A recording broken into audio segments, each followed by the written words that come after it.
बात उत्तराखंड में चल रहे सियासी घमासान की। देवभूमि में 9 विधायकों की बगावत के बाद हरीश रावत सरकार की कुर्सी अब खतरे में आ गई है। कल देर रात उत्तराखंड बीजेपी के 26 और कांग्रेस के 9 बागी विधायक दिल्ली पहुंचे हैं। बीजेपी महासचिव कैलाश विजयवर्गीय ने दावा किया कि जरूरत हुई तो विधायकों के साथ राष्ट्रपति के पास भी जाएंगे। विजयवर्गीय के मुताबिक बीजेपी सरकार बनाने और चुनाव दोनों के लिए तैयार है। इन 35 विधायकों की आज बीजेपी हाईकमान से मुलाकात होगी।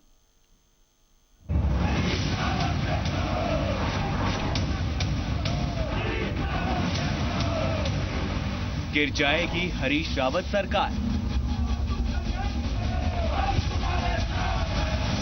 उत्तराखंड में फिर खिलेगा कमल।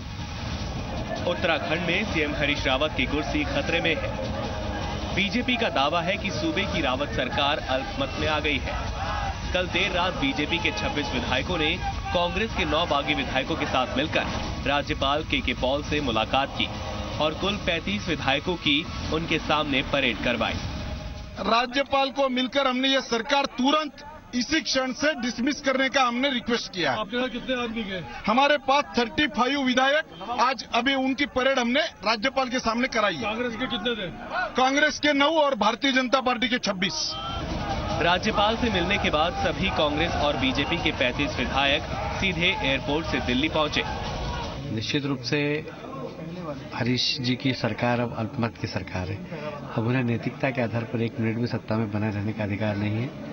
हमने महामहिम जी से कहा है कि आप देख सकते हैं प्रजातंत्र की हत्या हुई है, मतदान नहीं कराया और अल्पमत की सरकार ने फाइनेंशियल बिल बस झटके से पास कर लिया। मेरा ख्याल है कि उत्तराखंड के इतिहास में पहली बार ऐसा हुआ है कि प्रजातंत्र की हत्या हुई। कांग्रेस के बागी ग्रुप के नेताओं ने सरकार पर जनता के साथ धोखा करने और भ्रष्टाचारियों की मदद करने का आरोप लगाया है।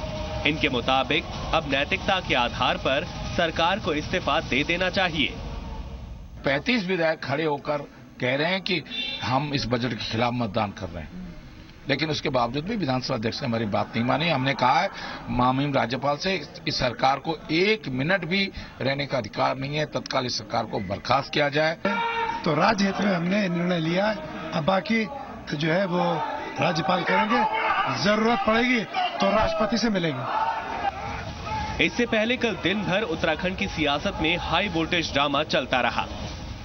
विधानसभा में फाइनेंस बिल पेश होने के दौरान सदन में कुल 67 विधायक मौजूद थे। सदन में बीजेपी के 2 और बीएसपी का 1 विधायक मौजूद नहीं था। ऐसे में सदन में मौजूद अपने 26 विधायकों के साथ बीजेपी ने वोट डिवीजन की मांग की, जिस पर कांग्रेस के 9 बागी विधायकों ने भी उसका साथ दिया, लेकिन विधानसभा अध्यक्ष ने उनकी मांग को नकार दिया, जिसके बाद विधानसभा में जमकर हंगामा हुआ। बीजेपी ने दावा किया कि सरकार अल्पमत में आ गई है और उसे तुरंत बर्खास्त कर देना चाहिए। मैं समझता हूँ वैसे भी वो सरकार स्वतः ही उनको इस्तीफा दे देना चाहिए था और राज्यपाल जी से हमने कहा कि उस सरकार को बर्खास्त कर देना चाहिए। अभी आपके सर कितने लोग आए हैं? सर कितने विधायक आए हैं? 35 लोग आए हैं। वहीं सीएम रावत ने कहा कि उनकी सरकार पर कोई खतरा नहीं है। उन्होंने बीजेपी के दावे पर कहा कि अगर सरकार बहुमत में नहीं है तो मेरे खिलाफ विपक्ष अविश्वास प्रस्ताव लाए, वो तैयार है। जो ये दावा किया जा रहा है पूरी तरीके से बहुमत में है। यदि प्रतिपक्ष को हमारे बहुमत में कोई शक है तो हाउस अभी सेशन में है, वो अविश्वास का नोटिस दे और जो है हम फ्लोर पर अपना बहुमत सिद्ध कर लेंगे। और ये जो कहा जा रहा है कि फला 35 हो गए हैं, फला ये हो गए हैं, ये बिल्कुल गलत है। कांग्रेस के पास पूर्ण बहुमत है। अब इन सियासी दावों के बीच सभी की निगाहें दिल्ली पर टिकी हुई है। आज ये 35 विधायक बीजेपी हाईकमान से मिलकर आगे की रणनीति पर विचार कर सकते हैं। साथ ही जरूरत पड़ने पर ये लोग राष्ट्रपति से भी मुलाकात करने का वक्त भी मांग सकते हैं। दिल्ली से रविंद्र कुमार और रवि त्रिपाठी के साथ देहरादून से सोनू सिंह, जी मीडिया। मिडिल क्लास की जेब पर कैंची चल गई है। जी हां, सरकार ने छोटी बचत योजनाओं पर मिलने वाले ब्याज में जबरदस्त कटौती कर दी है। यानी अब सुकन्या समृद्धि स्कीम, पीपीएफ, किसान विकास पत्र, रिकरिंग डिपॉजिट पर कम ब्याज मिलेगा। 5 साल के एमआईएस पर भी ब्याज घटा दिया गया है।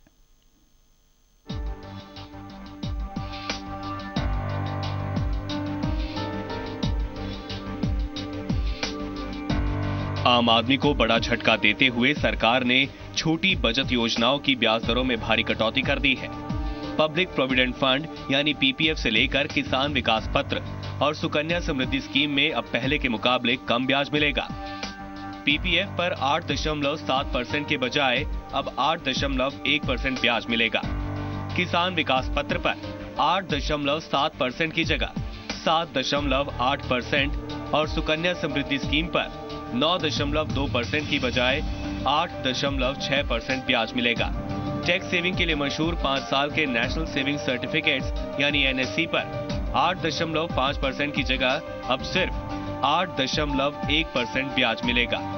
पोस्ट ऑफिस के मंथली इनकम स्कीम की ब्याज दरें भी अब 8.4% से घटाकर 7.8% कर दी गई हैं। सीनियर सिटीजन्स को मिलने वाला ब्याज भी 9.3% से घटाकर 8.6% रह गया है। 5 साल के रेकरिंग डिपॉजिट पर ब्याज दर घटाकर 7.5% हो गया है। सरकार ने 1 से 5 साल तक के डिपॉजिट पर भी ब्याज दर घटा दी है। सरकार ने पोस्ट ऑफिस सेविंग्स के ब्याज दरों में कोई बदलाव नहीं किया है। सरकार ने इस कटौती को रूटीन बताया है। सरकार पहले ही घोषणा कर चुकी थी कि स्मॉल सेविंग्स के लिए ब्याज दरें अब हर 3 महीने पर तय होंगी। नई ब्याज दरें 1 अप्रैल से लागू होंगी और ये वित्त वर्ष 2016-17 की पहली तिमाही यानी अप्रैल से जुलाई के लिए लागू होंगी। इसके जरिए सरकार छोटी बचत योजनाओं पर ब्याज दरों को बाजार के अनुकूल करना चाहती है। ब्यूरो रिपोर्ट, जी मीडिया। और इन्हीं खबरों के साथ देश दोपहर में फिलहाल इतना ही। देखते रहिए प्रदेश का नंबर 1 न्यूज चैनल जी राजस्थान न्यूज।